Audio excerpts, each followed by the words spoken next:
Alright, time to set up our virtual environment. Now, there are a lot of things that we must do. First, as we said, we must create a virtual machine that we're going to use. For that, we need the virtualization software and the operating system that we want to install. The operating system that we're going to use will be Kali Linux, as we previously mentioned. And also besides that, we will also need a virtual machine that will host vulnerable web pages that we can attack. And another way that we're going to practice will be through a website called TryHackMe.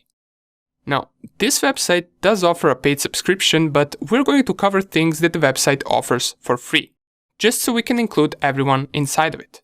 It has really good practice examples of website vulnerabilities.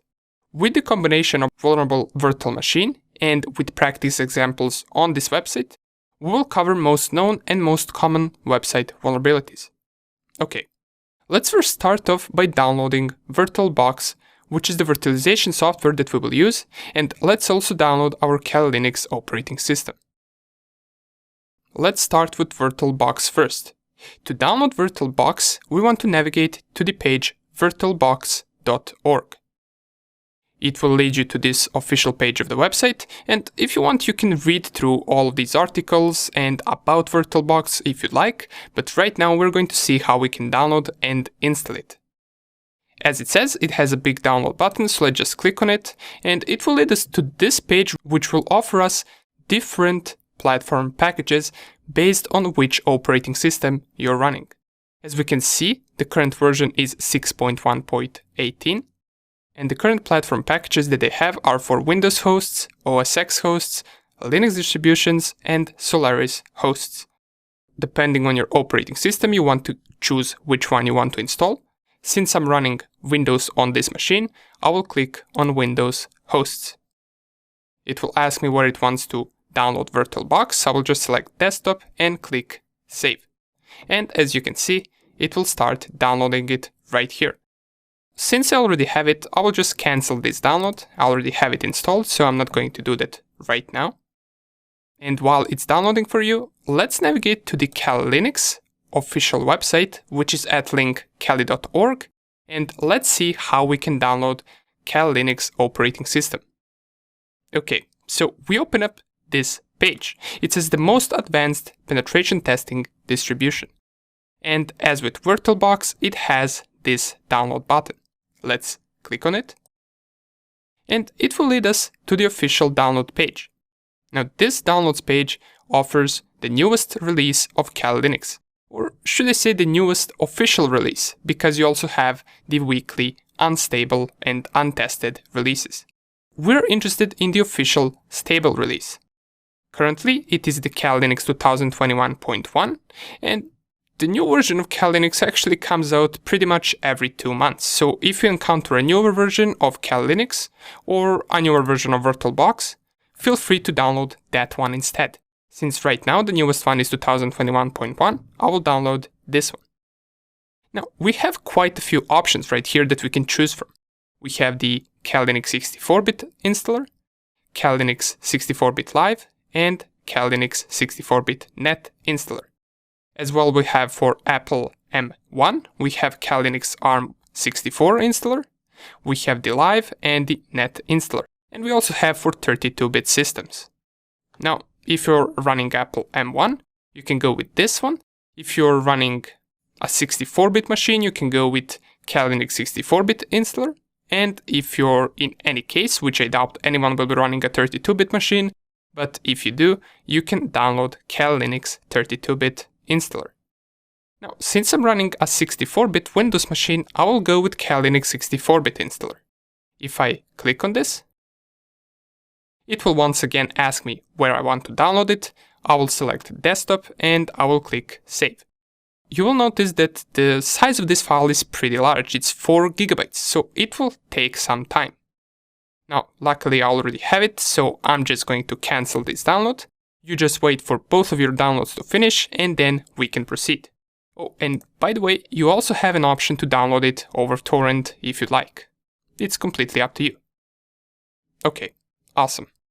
Now, let's say that you have both of your files ready, if you don't just pause this video until your downloads are finished, and you should have these two files on your desktop. Let's go with installing VirtualBox first. So to do that, we can double click the installer file. It will open the welcome window. We want to just go next. So we want to go next here as well. And here you can uncheck some option if you don't like. I will just create a shortcut on the desktop and I will leave everything checked and click on next. And here we have a warning that says installing the Oracle VM VirtualBox networking feature will reset your network connection and temporarily disconnect you from the network. Proceed with installation now. So this pretty much says in case you're doing something important over the internet, make sure you finish with that first before installing VirtualBox. Otherwise you might have some internet connection problems during the installation. I will just select here proceed and I will click install. Okay, so here it asks for administrator password. Since I don't have one, I will just click here yes and it will install VirtualBox for me. This doesn't take much time. It takes maybe a minute or two depending on your system, and once it finishes it should open up your VirtualBox. And here is the finish window. We want to check Start Oracle VirtualBox and click on Finish. Let's wait a couple of seconds and here it is. This is the window of Oracle VirtualBox.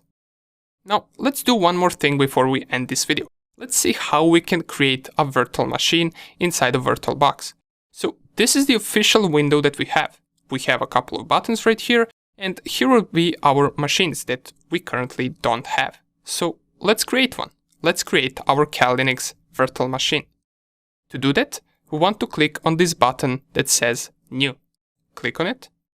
And it will ask us for a couple of information. Name of the virtual machine. And here let's say that we type Kali 2021.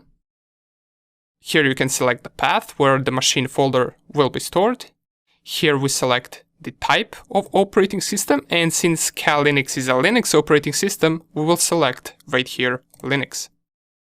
And the version, now this can be a little bit tricky if you don't know, but luckily I'm here to tell you that Kali Linux is based on Debian, so we want to select here Debian 64-bit, or in case you have a 32-bit machine, you want to select Debian 32-bit. Since we downloaded the Kali Linux 64-bit and we have a 64-bit machine, we want to proceed with the version of Debian 64-bit. Let's click on Next.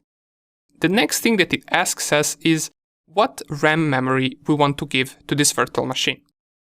This is completely up to you. I'm just here to advise you that you should not go below 1 GB of RAM, and 2 GB of RAM is pretty much all you need. You don't need more than this. If you have like 4 GB of RAM or less, feel free to proceed by setting only 1 GB, but since I have more than 4 GB of RAM on my host machine, I can set here at least 2 GB. If you have like 32 GB of RAM on your host machine, you can even increase this up to 4 or 8 GB of RAM, depending on how fast you want your machine to work. Now, I'm completely fine with 2, so I'm just going to select 2048 MB, and I'm going to click on Next. Under the hard disk, it asks us for a couple of options. We just want to stick with the one that's already checked, which is create a virtual hard disk now, and we want to click on create. The hard disk file type will be VDI or VirtualBox disk image. Click on next. And storage on physical hard disk. Now, this is completely up to you.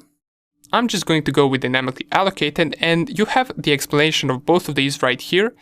As it says, a dynamically allocated hard disk file will only use space on your physical hard disk as it fills up to the maximum fixed size, although it will not shrink again automatically when space on it is freed.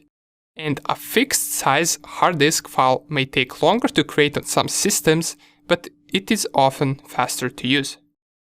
So a fixed size is indeed sometimes faster to use, but nonetheless, I'm just going to go with dynamically allocated and I'm going to click on next. And the last option, I believe, is how much disk size we want to give to our virtual machine. Now, I advise you not to go below 25 to 30 gigabytes of hard disk space. I'm just going to select here like 38, it doesn't really matter. You can give it more or less if you'd like, but don't go below 20 to 25 gigabytes. Otherwise your machine might not work, okay? Now that we selected all of this, we can click on Create. And as you can see, we created our first virtual machine. We have it right here, as well as we have its information on the right. We have its general information, system information, display settings, storage settings, and a bunch of other things that we're going to take a look at in the next video. This doesn't mean that our machine will work. We still have an operating system to install before being able to use this machine. For now, we only created it inside of VirtualBox. In the next video, we're going to add our Kali Linux operating system or ISO image that we downloaded from the official website, and we're going to install it inside of this virtual machine. And hopefully, by the end of next video, we will have a working Kali Linux virtual machine.